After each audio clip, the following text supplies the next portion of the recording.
Hi. So this is a story that I was going to read this week on our school day. And I left the book at my house. I thought it was here and it was at my house. So we didn't get to read it, but I thought I would make a video of it because it's kind of a fun book. So this book is called The Mitten. It's by Jan Brett.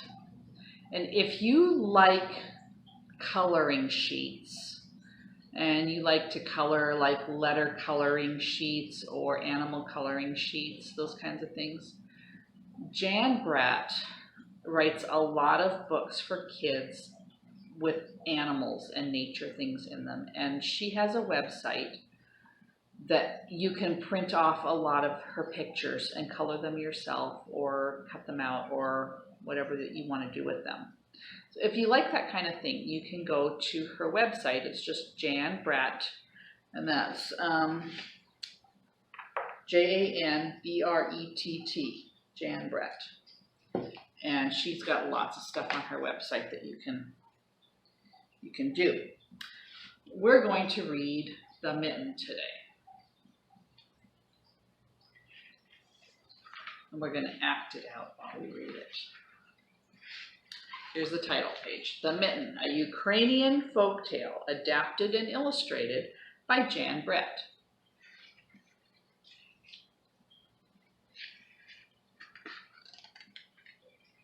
Once there was a boy named Niki, and he wanted his new mittens to be made from wool that was as white as snow.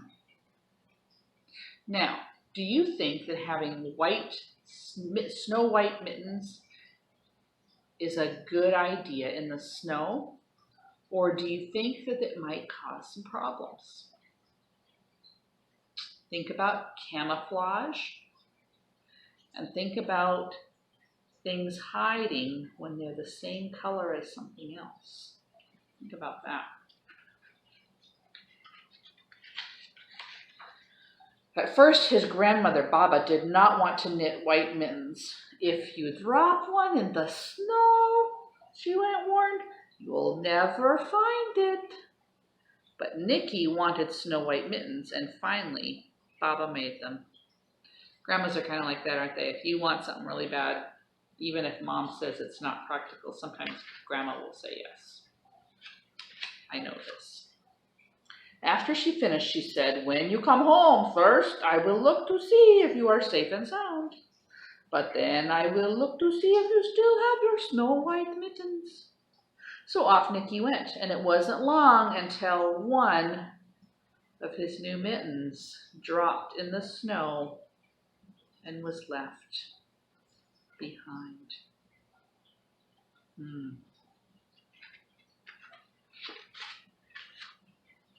A mole.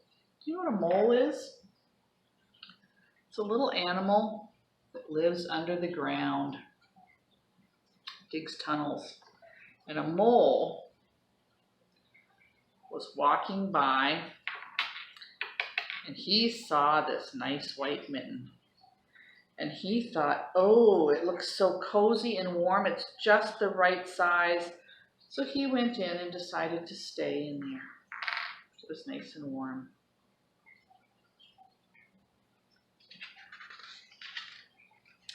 A snowshoe rabbit was hopping by.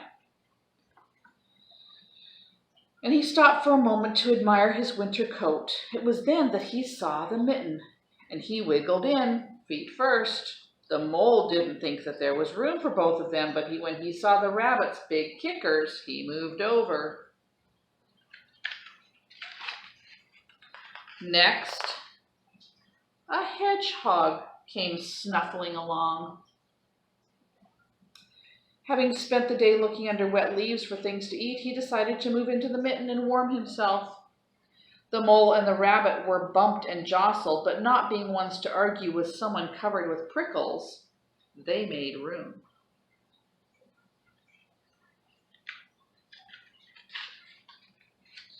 As soon as the hedgehog disappeared, a big owl, attracted by the commotion, swooped down When he decided to move in also, the mole, the rabbit, and the hedgehog grumbled. When they saw the owl's glinty talons, they quickly let him in.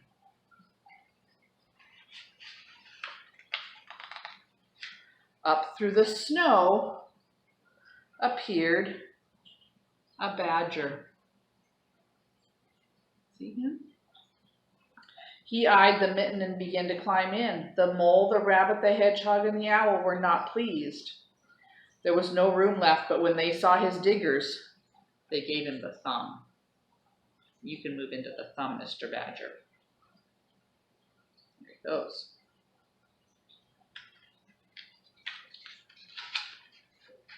It started snowing, but the animals were snug in the mitten. A waft of warm steam rose in the air, and a fox, trotting by,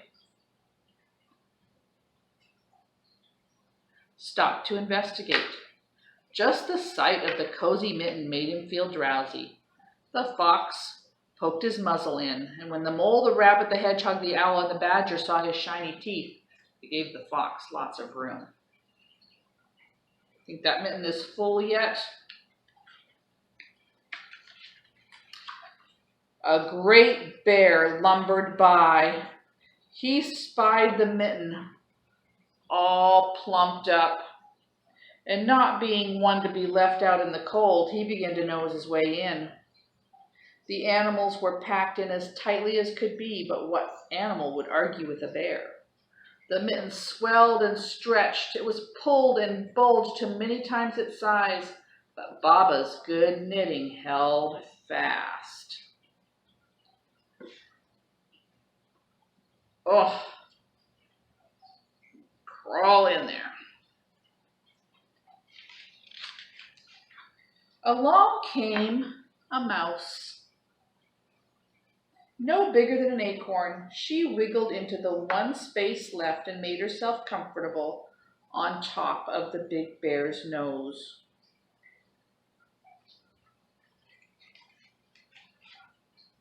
The bear, tickled by the mouse's whiskers, gave an enormous sneeze. Achoo! The force of the sneeze shot the mitten up into the sky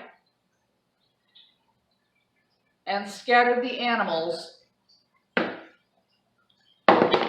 in all directions. Come on, animals, scatter out. Oh, and there goes the book too. Huh.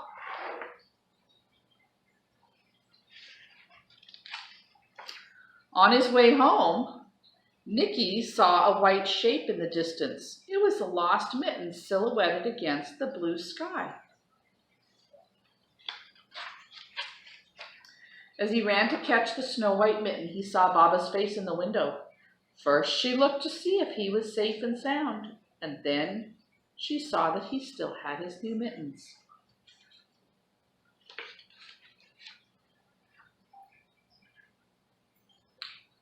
And there they both are. But look, Niki's mittens, something different about them. One is different than the other. I wonder why. The end. Well, I hope you enjoyed the story of the mitten. And I will see you next time. Bye.